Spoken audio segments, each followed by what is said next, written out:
Hi, hello everyone. Welcome to my channel Srishti Tutorial for Maths.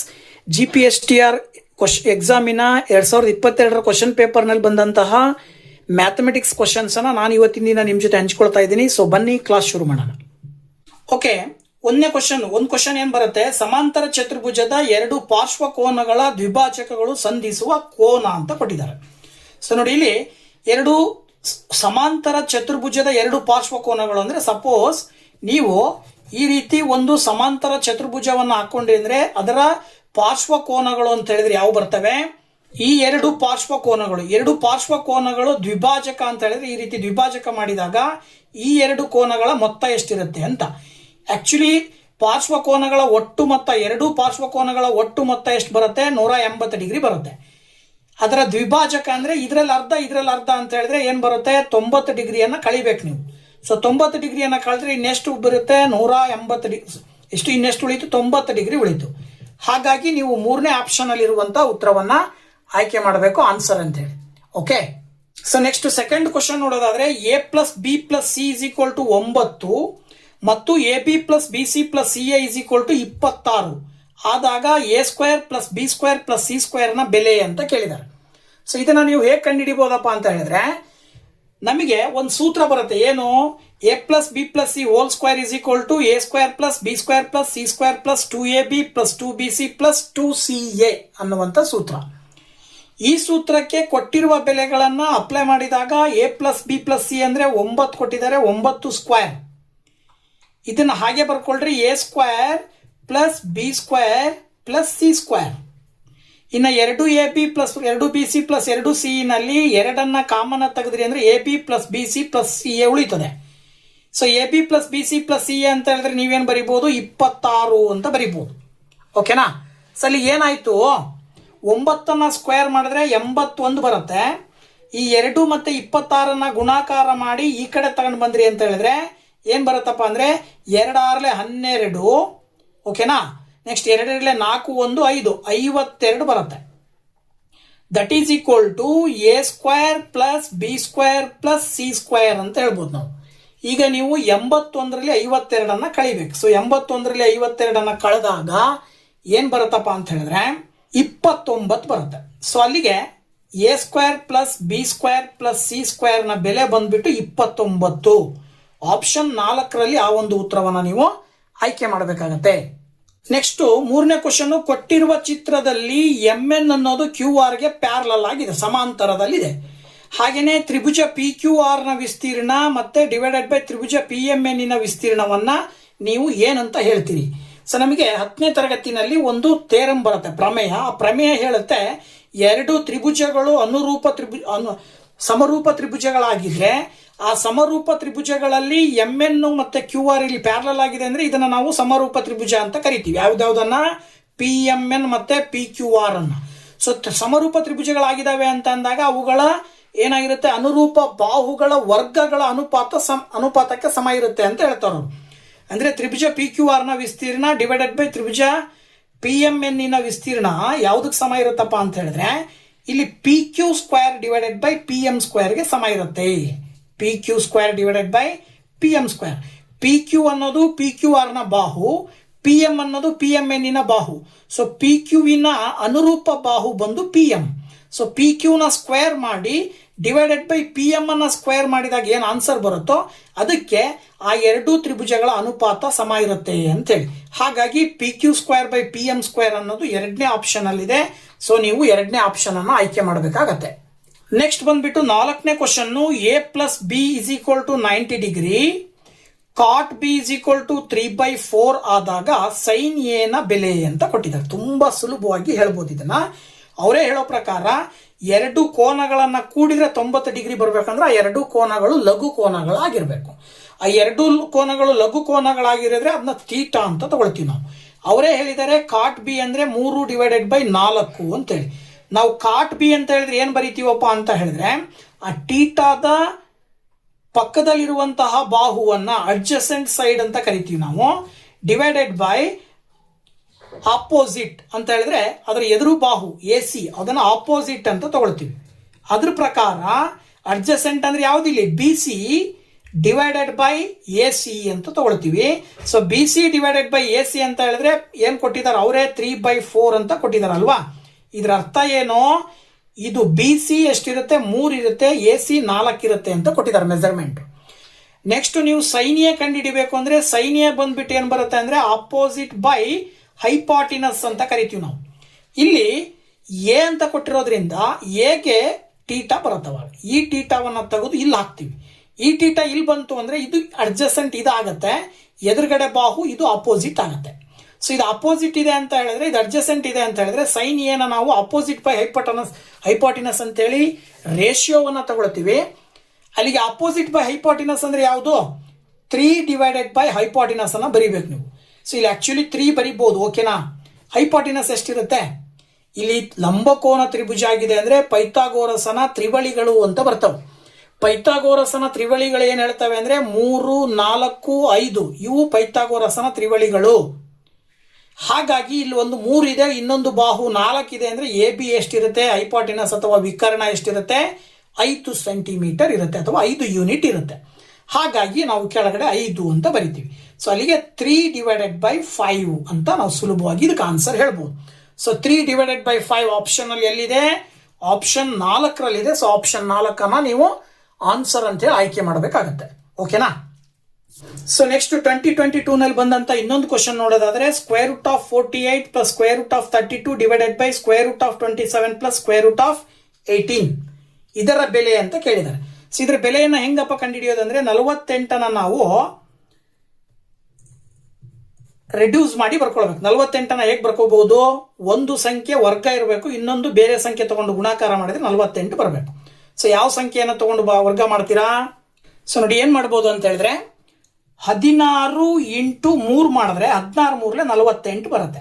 ಹಾಗೆ 32 ಏನ್ ಮಾಡಬಹುದು 16 into 2 ಮಾಡಬಹುದು, ಡಿವೈಡೆಡ್ ಬೈ 27 ಅಂತ ಹೇಳಿದ್ರೆ 9 ಇಂಟು 3 ಅಂತ ಬರ್ಕೊಳ್ಬಹುದು. ನೆಕ್ಸ್ಟ್ ಇಲ್ಲಿ 18 9 ಇಂಟು 2 ನೀವು ತಗೊಂಡಂತ ಪ್ರತಿಯೊಂದರಲ್ಲೂ ಒಂದೊಂದು ವರ್ಗ ಸಂಖ್ಯೆಗಳಿದಾವೆ.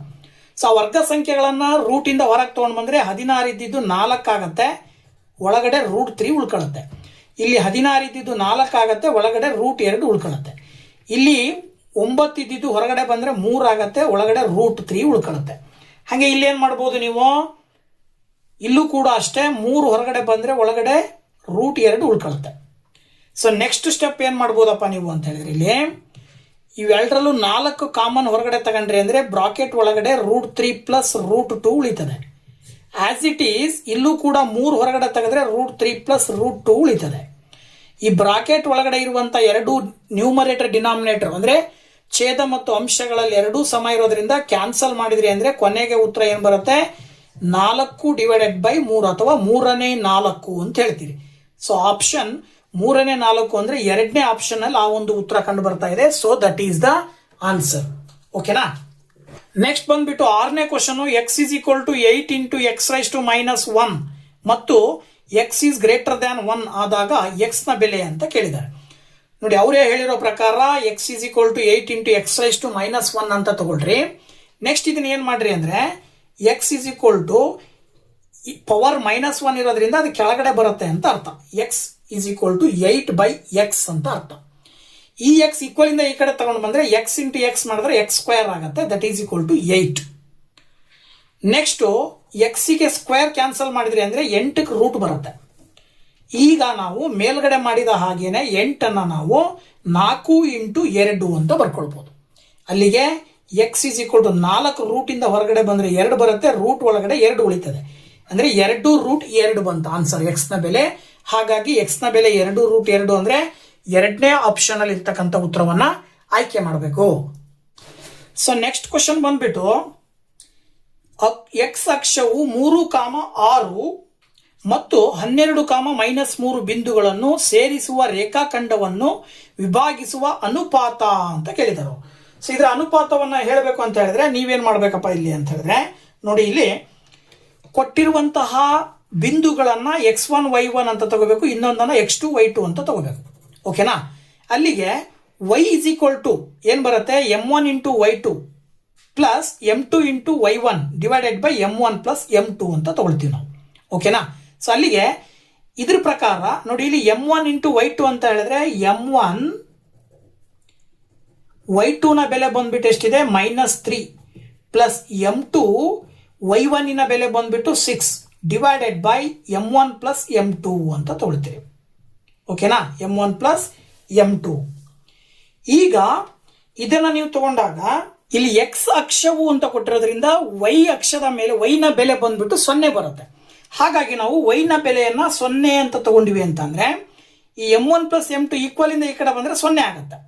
ಇನ್ನು ಉಳಿದಿರೋದು ಏನ್ ನಿಮಗೆ ಇಲ್ಲಿ ಅಂತ ಹೇಳಿದ್ರೆ ಮೇಲ್ಗಡೆ -3M1 plus 6M2 is equal to 0 ಆಗುತ್ತೆ.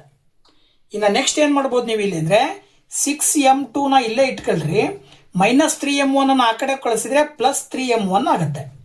ಅಥವಾ ಇಲ್ಲಿ ನೀವೇನ್ ಮಾಡ್ಬೋದು ಅಂತ ಹೇಳಿದ್ರೆ 6 ಅನ್ನ ಇಲ್ಲೇ ಬರ್ಕೊಂಡು ಡಿವೈಡೆಡ್ ಬೈ 3 ಬರ್ಕೊಳ್ರಿ. ನೆಕ್ಸ್ಟ್ ಇಲ್ಲಿ M1 ಮೇಲ್ಗಡೆ ಕೆಳಗಡೆ M2 ಅಂತ ತಗೊಂಡ್ರೆ 3 1 3 2 ಅಂದ್ರೆ ಅಲ್ಲಿಗೆ 2 divided by 1 M1 by M2.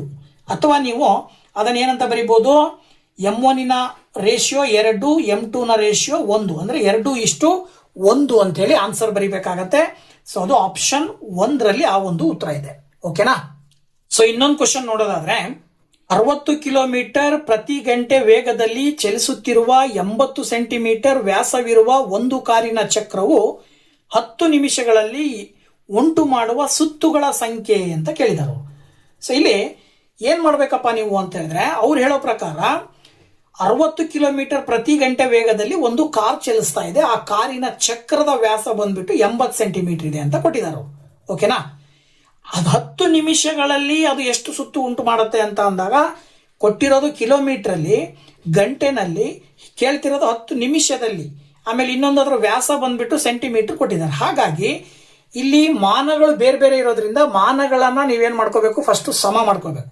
So units ಅನ್ನ ಸಮ ಮಾಡ್ಕೊಳ್ಬೇಕು ಅಂದ್ರೆ ನೋಡಿ ಇಲ್ಲಿ ವೆಲಾಸಿಟಿ ಕೊಟ್ಟಿದ್ದಾರೆ ಅವರು. V ಇಸ್ ಈಕ್ವಲ್ ಟು ಏನಂತೀವಿ ನಾವು 60 ಇಂಟು 1000 ಡಿವೈಡೆಡ್ ಬೈ 60 ಅಂತ ತಗೊಳ್ತೀನಿ ನಾನು. ಯಾಕೆ ಅಂದ್ರೆ 60 ಕಿಲೋಮೀಟರ್ ಇದೆ, ಅದನ್ನ ನಾನು ಮೀಟ್ರಿ ಕನ್ವರ್ಟ್ ಮಾಡ್ಕೋಬೇಕಂದ್ರೆ ಇಂಟು 1000 ಮಾಡ್ಕೊಳ್ಬೇಕು. ಡಿವೈಡೆಡ್ ಬೈ 60 ಅಂತ ಹೇಳಿದ್ರೆ ಏನಿದು ಗಂಟೆ ಇದೆಯಲ್ಲ ಅದನ್ನ ನಿಮಿಷಕ್ಕೆ ಕನ್ವರ್ಟ್ ಮಾಡಬೇಕು. 1 ಗಂಟೆಗೆ 60 ನಿಮಿಷ ಅಂತೇಳಿ 60 ಕ್ಯಾನ್ಸಲ್ ಆಗಿ 1000 ಮೀಟರ್ ಪರ್ ಮಿನಿಟ್ ಅಂತ ಆಯ್ತು. 1 ನಿಮಿಷಕ್ಕೆ 1000 ಮೀಟರ್ ವೇಗದಲ್ಲಿ ಚಲಿಸ್ತಾ ಇದೆ ಅದು. ಇನ್ನು ರೇಡಿಯಸ್ ಅನ್ನ ಡಿ ಎಷ್ಟು ಕೊಟ್ಟಿದ್ದಾರೆ ಅವರು, 80 ಸೆಂಟಿಮೀಟರ್ ಕೊಟ್ಟಿದಾರಲ್ಲ, ಆ ಸೆಂಟಿಮೀಟರ್ ನ ಮೀಟ್ರಿ ಕನ್ವರ್ಟ್ ಮಾಡಬೇಕು ಅಂದ್ರೆ ಏನ್ ಮಾಡ್ಬೇಕು, ಮೊದಲು ಅದನ್ನ ಡಿವೈಡೆಡ್ ಬೈ 100 ಮಾಡ್ಕೊಂಡಿವಿ ಅಂದ್ರೆ 0.8 ಬರುತ್ತೆ. ಡಿವೈಡೆಡ್ ಬೈ 2 ನಮಗೆ ತ್ರಿಜ್ಯ ಬೇಕು, ತ್ರಿಜ್ಯಕ್ಕಾಗಿ 0.8 ಅನ್ನ ಡಿವೈಡೆಡ್ ಬೈ 2 ಮಾಡಿದ್ರೆ 0.4 ಬರುತ್ತೆ. ಸೊ ಅಲ್ಲಿಗೆ ಸುತ್ತಳತೆ ಬೇಕಲ್ವಾ, ಚಕ್ರದ ಸುತ್ತಳತೆ ಅಂತ ಹೇಳಿದ್ರೆ ನೀವೇನ್ ಮಾಡ್ಬೇಕಾಗತ್ತೆ, ಈ ಒಂದು ಚಕ್ರ ಅನ್ನೋದು ವೃತ್ತಾಕಾರದಲ್ಲಿದೆ ಅಂದ್ರೆ ವೃತ್ತದ ಪರಿಧಿ ಅಥವಾ ವೃತ್ತದ ಸುತ್ತಳತೆಯನ್ನು ಕಂಡುಹಿಡಿಯಬೇಕು. ಸೊ ವೃತ್ತದ ಪರಿಧಿ ಅಥವಾ ವೃತ್ತದ ಸುತ್ತಳತೆ ಕಂಡುಹಿಡಿಯಲಿಕ್ಕೆ 2πr ಅನ್ನುವಂತ ಸೂತ್ರವನ್ನು ಬಳಸ್ತೀವಿ.